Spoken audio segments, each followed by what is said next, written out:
नमस्कार, good evening, सत श्रीकाल। एक बार फिर आप तमाम लोगों का स्वागत है क्राइम तक की कहानी के इस एपिसोड में। उम्मीद है पूरी फैमिली अच्छी होगी, अपना और अपनों का ख्याल रख रही होगी।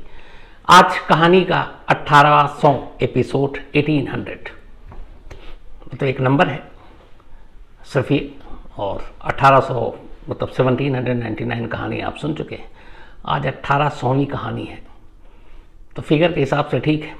एक हमारी क्राइम तक फैमिली मेंबर ने लिखा और इत्तेफाक से वो हम लोगों ने भी डिसाइड किया था।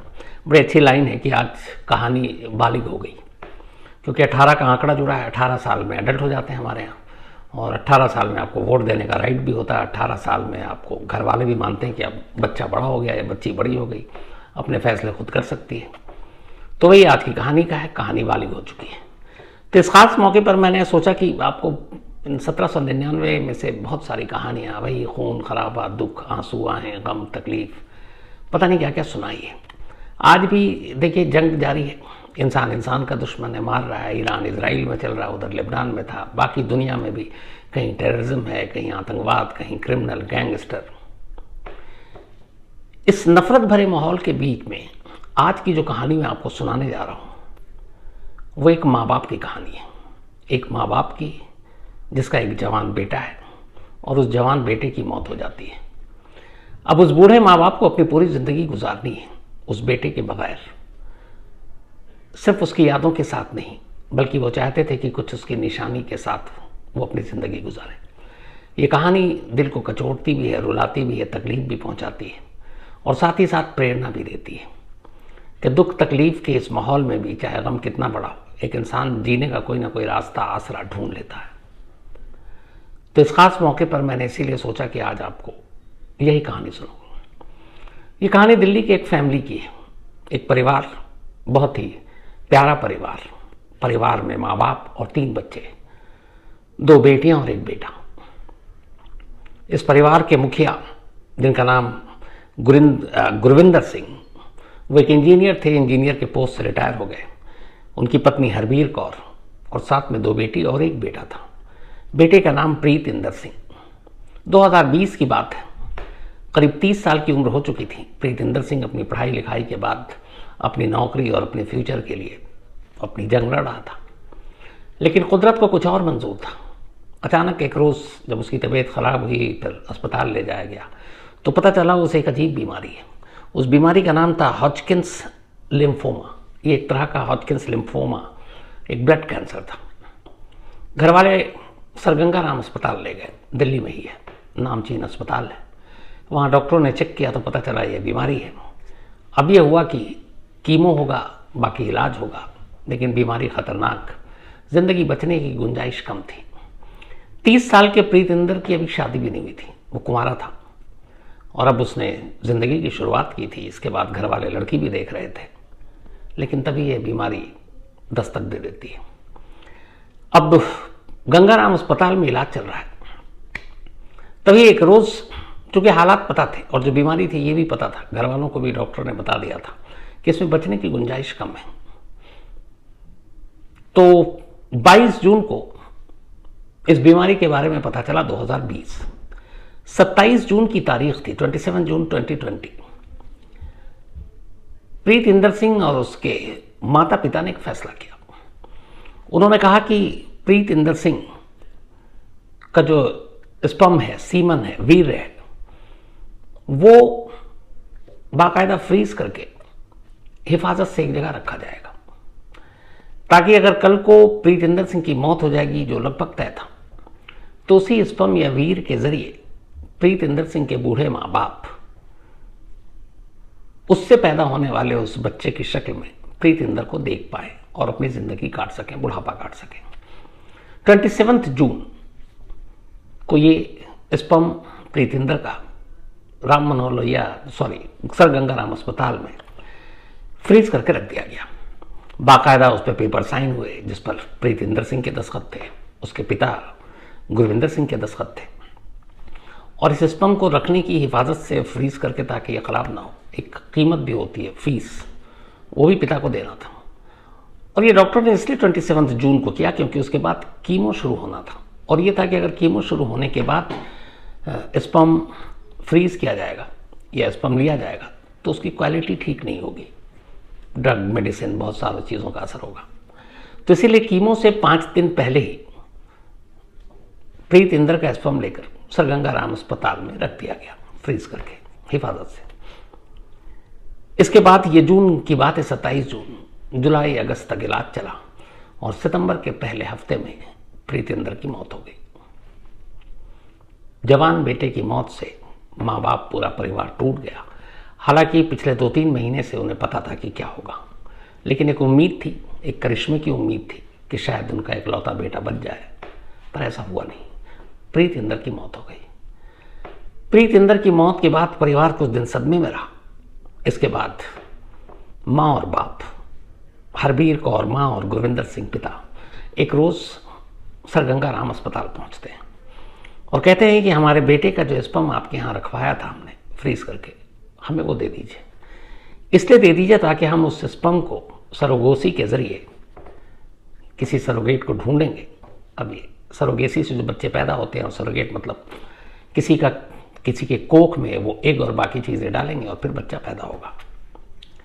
तो उन्होंने कहा कि हमारी फैमिली में हमारी 2 बेटियां हैं और प्रीत इंदर अपनी दोनों बहनों से बहुत प्यार करता था। तो उन्होंने कहा कि हमें एक सरोगेट भी मिल गया हमारी फैमिली में, और अपने बेटे के एग को उसमें डालेंगे और फिर वो एक बच्चा पैदा होगा। लेकिन जैसे ही उन्होंने ये बात कही सर गंगाराम अस्पताल में, उन्हीं के बेटे का वो स्पर्म जो 3 महीने पहले वहाँ इन दोनों की मर्जी से और उनके अपने बेटे की मर्जी से रखा गया था, देने से मना कर दिया, भारतीय कानून और कुछ नियम और उन चीज़ों का हवाला देकर। उसने कहा हम आपको नहीं दे सकते। तो उन्होंने कहा आप किसको दे सकते हैं? उन्होंने कहा हम सिर्फ स्पर्म जो होता है, जिस तरह से प्रिजर्व करके रखते हैं, पति या पत्नी में से किसी एक को दे सकते हैं। अगर पति और पत्नी में से कोई नहीं है तो फिर हम किसी और को नहीं दे सकते, क्योंकि उसका कानून ये कहता है कि फिर उसका बहुत मिसयूज होता है, क्या क्या होता है। अब माँ बाप गिड़गिड़ाते रहे कि जवान बेटा खो दिया है, एक ही सहारा है, हम अपने बेटे के स्पर्म के जरिए एक बच्चा या बच्ची जो भी इस दुनिया में आए, उसी में अपने बेटे को ढूंढ लेंगे, तलाश लेंगे और उसके साथ अपना बुढ़ापा काट लेंगे। और अगर हम दोनों मर गए तो फिर हमारी दोनों बेटियां भी लिख के देने को तैयार हैं कि वो उसका पालन पोषण करेंगी। तो इसीलिए आप दे दीजिए। लेकिन सर गंगाराम अस्पताल के जो भी अथॉरिटी के लोग थे, उन्होंने कानून का हवाला देकर देने से मना कर दिया। अब माँ बाप का सपना टूट गया। जवान बेटा पहले ही खो चुके थे। उस बेटे के शक्ल में उसका एक अंश उनकी ज़िंदगी में आए, वो सपना भी अस्पताल ने तोड़ दिया। क्या करें? तभी कुछ लोगों ने कहा कि आप अदालत जाइए, क्योंकि उस पर आपका कानूनी हक है और आप उस स्पर्म को हासिल कर सकते हैं। आखिरकार माँ बाप एक वकील को हायर करते हैं और उसके बाद कोर्ट पहुंच जाते हैं। दिल्ली हाई कोर्ट में एक स्पेशल उन्होंने अर्जी लगाई और उन्होंने सारी ये कहानी लिखी कि किस तरीके से उनके बेटे का स्पर्म और अस्पताल देने से मना कर रहा है। 2020 की बात है ये, जब ये मुकदमा अदालत में पहुंचा। इसके बाद एक लंबी लड़ाई चली। ये देश में अपनी तरह का पहला मुकदमा था। वो इसलिए कि सरोगेसी से या सरोगेट जो होते हैं और इस तरह से स्पर्म लेकर बच्चा पैदा करने का आमतौर पर जो माँ बाप, बहुत सारे देश और दुनिया में हैं जो माँ बाप नहीं बन सकते, तो वो IVF या इसी तरह के जो आजकल टेक्नोलॉजी है उसका इस्तेमाल कर वो माँ बाप बन जाते हैं।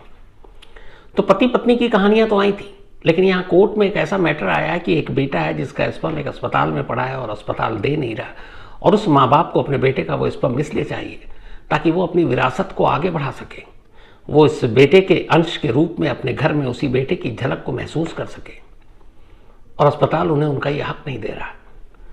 अदालत को भी पहले समझ में नहीं आया कि क्या करे इस मामले में। खैर अदालत ने केस एक्सेप्ट किया, दोनों पार्टी को नोटिस भेजा, जवाब मांगा। अब उसके बाद मुकदमा चलता रहा अदालत के अंदर। मुकदमा चल रहा है, इस दौरान में तमाम तरह की बहस दलील हुई। अब ये हुआ कि भाई क्यों और कैसे इस केस का फैसला हो, तो बड़ा एक सिंपल था। तर्क दिया गया कि जो हमारे देश में हिंदू उत्तराधिकार अधिनियम है, उसके तहत एक माँ बाप को अपना उत्तराधिकारी, अपनी विरासत को आगे बढ़ाने वाला अगर वो चाहता है तो उसमें कानून कहीं आड़े नहीं आ सकता, क्योंकि कानून ने ही हक दिया है। लेकिन यहाँ ये है कि उसकी पत्नी नहीं है, माँ बाप को चाहिए, तो कैसे दे दें।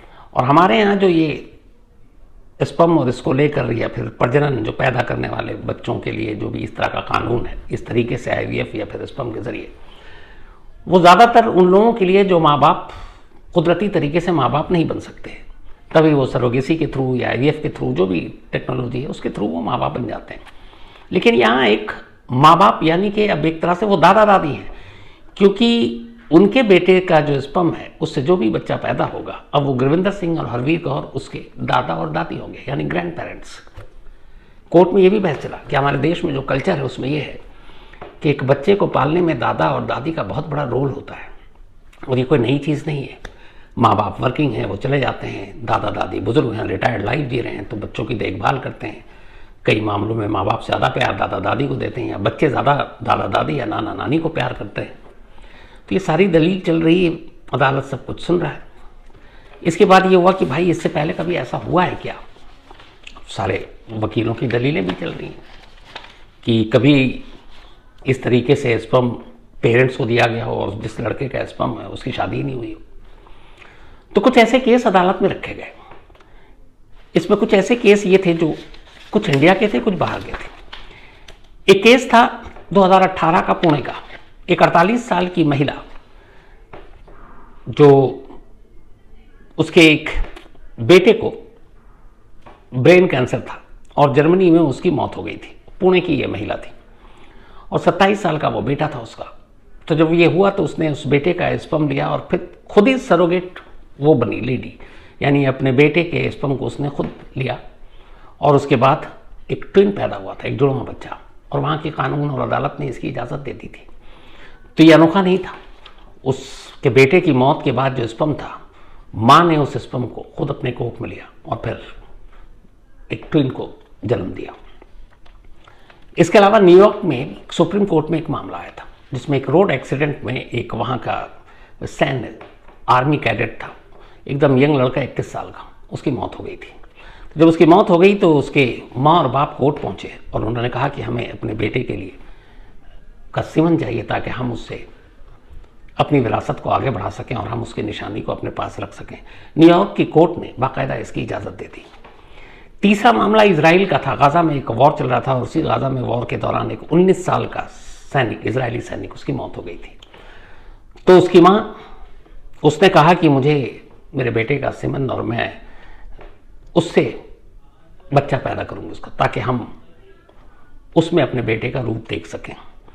और तब उसे कानूनी राइट दिया गया। और इसके बाद तो इजराइल में अब यह है कि ज़्यादातर ऐसे सैनिक जिनकी जवान सैनिक की मौत होती है उनके लिए कानून बहुत सारा चल रहा है। तब जब ये सारी चीज़ें हैं तो फिर देश में क्यों नहीं? फिर पता चला कि हमारे देश में, बाकी देशों में इसको लेकर क्या कानून है। तो मालूम हुआ कि हमारे देश में इस चीज़ को लेकर कि पति पत्नी को हटा दें तो पेरेंट्स को देने पर अभी तक एक राय बनी ही नहीं है, ना कानून में, ना संविधान में, कहीं, क्योंकि ये अजीब सी चीज़ लगती है।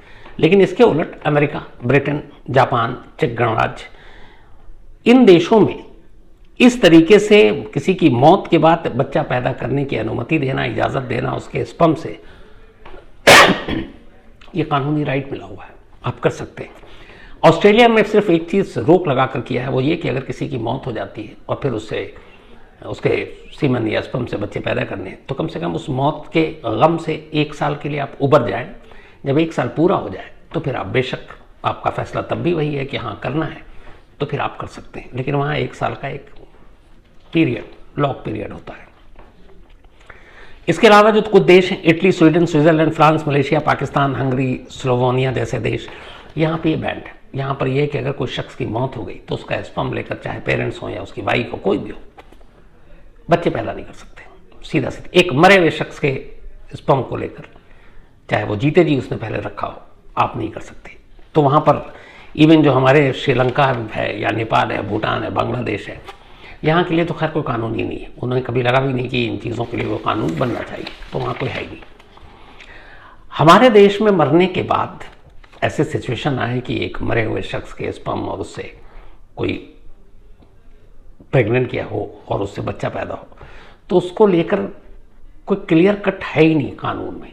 तो यहाँ पे ये पेचीदगी आ गई हाई कोर्ट के सामने, क्योंकि डायरेक्ट दिशा निर्देश है नहीं, गाइडलाइंस है नहीं कि क्या करें।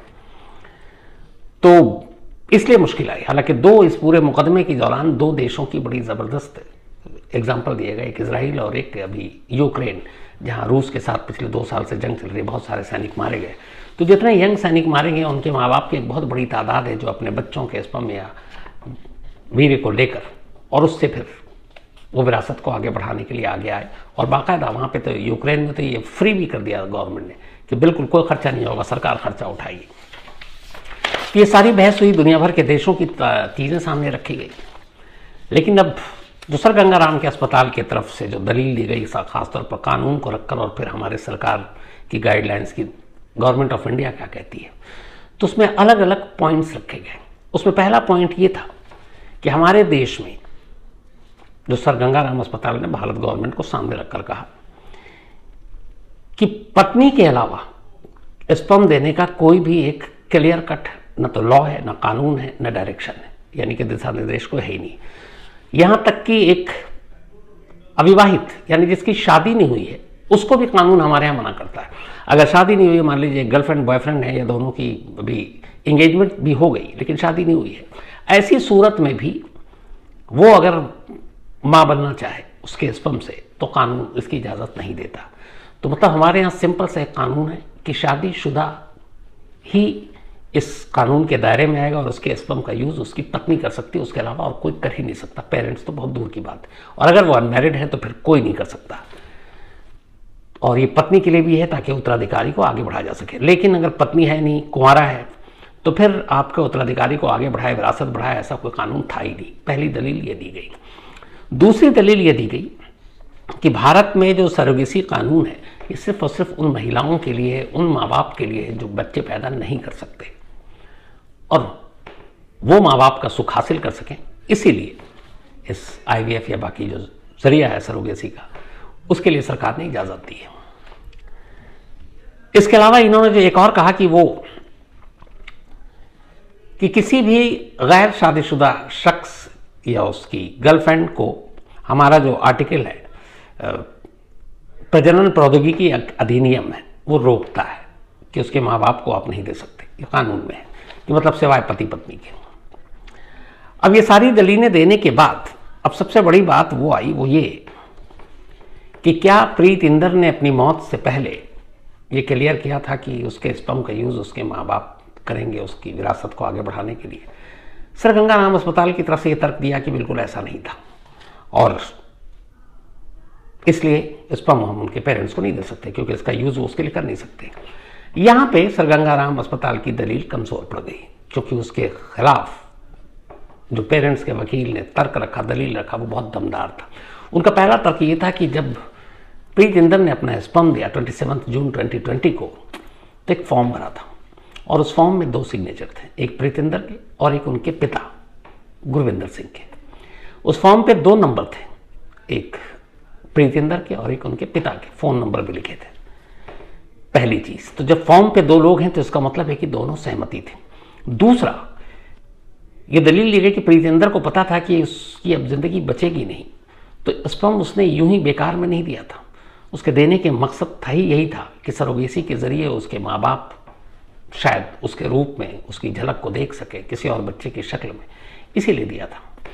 जो तीसरा तर्क दिया गया वो ये था कि जब ये स्पर्म को प्रिजर्व किया गया, फॉर्म भरा गया, तो गंगाराम अस्पताल में रखा गया और उसको रखने की एक नॉमिनल फीस थी क्योंकि उसके ख़ास टेम्परेचर और जो भी साइंटिफिक तरीके से रखते हैं वो वैसा रखने का खर्चा होता है।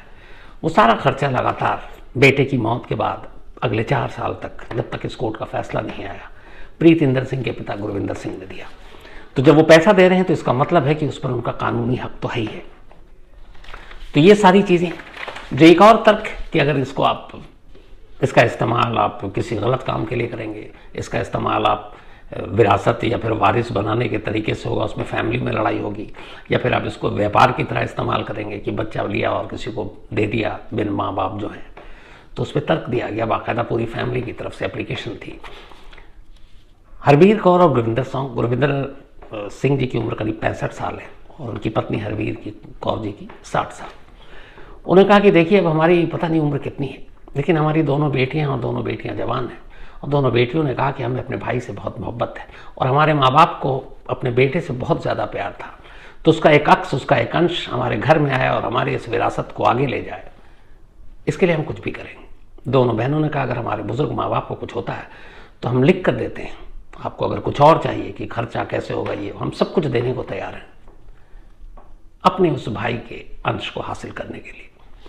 तो जब ये तर्क दिया गया और फिर ये कि विरासत आगे बढ़ाना है और हिंदू अधिनियम का फिर पारित जो हवाला दिया गया हिंदू उत्तराधिकार अधिनियम का, जिसमें एक माँ बाप को ये कानूनी हक है कि वो अपनी विरासत को आगे बढ़ाए, तो जब ये सारी चीज़ें दी गई तब फिर अदालत ने पूरी बहस को निपटाया और उसके बाद अदालत ने ये कहा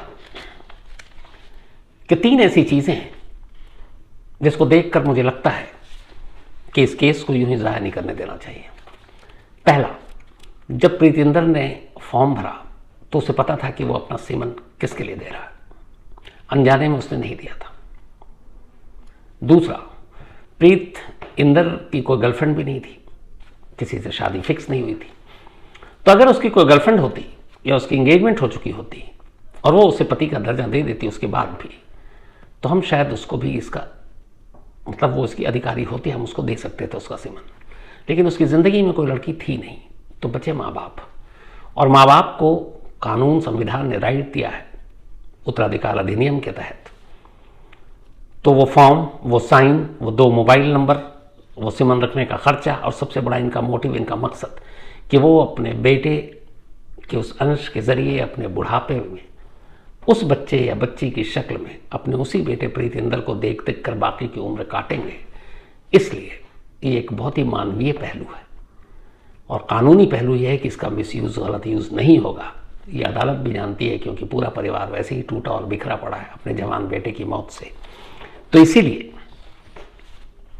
ये अदालत ये फैसला देती है कि सर गंगाराम अस्पताल के जो इंचार्ज हैं वो प्रीतिंदर का स्पर्म उसी सूरत में, जिस सूरत में वो ठीक ठाक हो और उससे एक नया जीवन मिले किसी को, पेरेंट्स के हवाले करेंगे।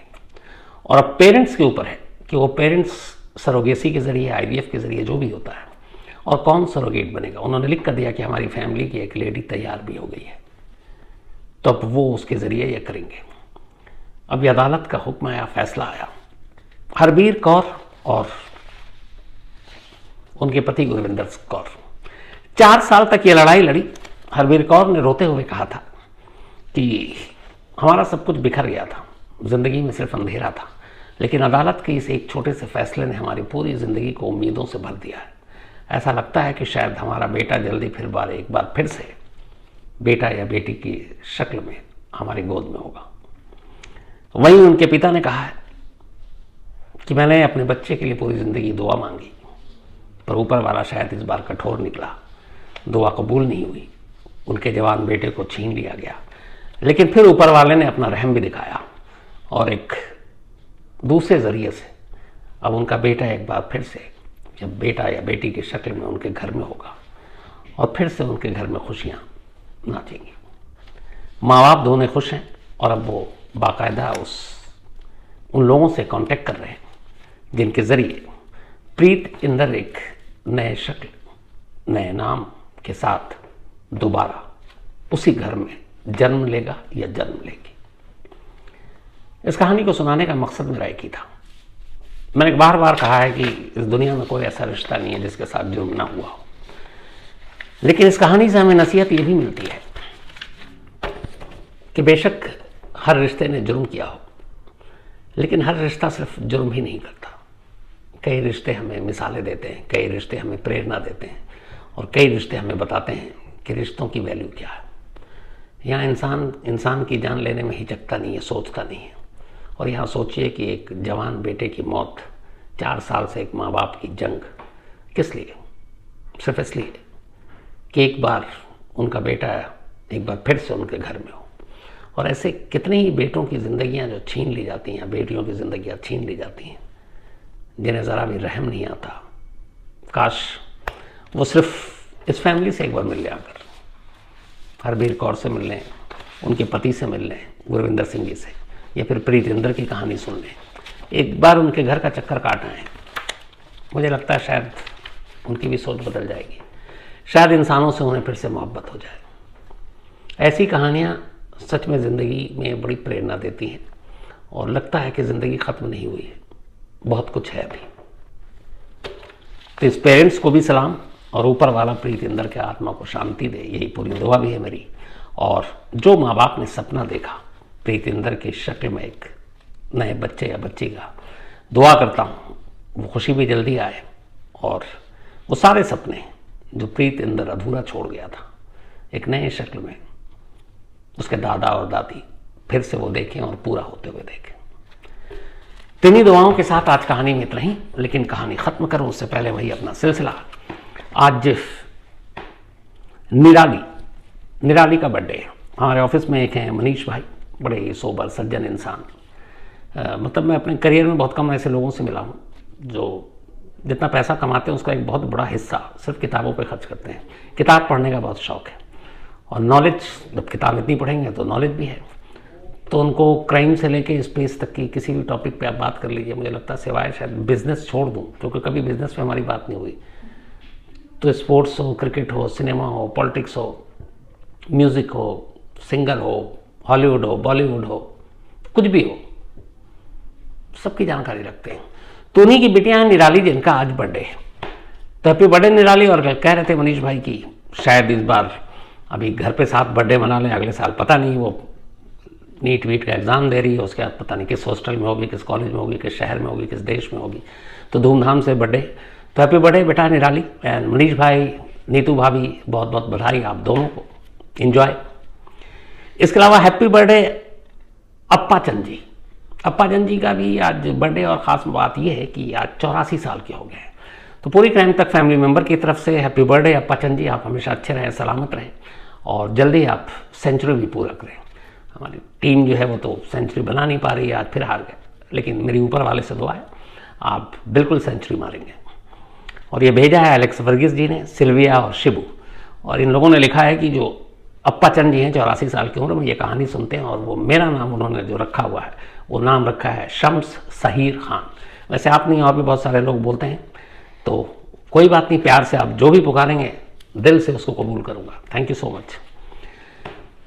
प्रभव कुमार सिंह एंड वैभव कुमार सिंह, ये दोनों टीन हैं, 7 मिनट का फर्क है, वैभव शायद 7 मिनट छोटे हैं, तो इन दोनों का भी आज बर्थडे है, 7 मिनट छोटे और बड़े भाई प्रभव जी और वैभव जी, हैप्पी बर्थडे।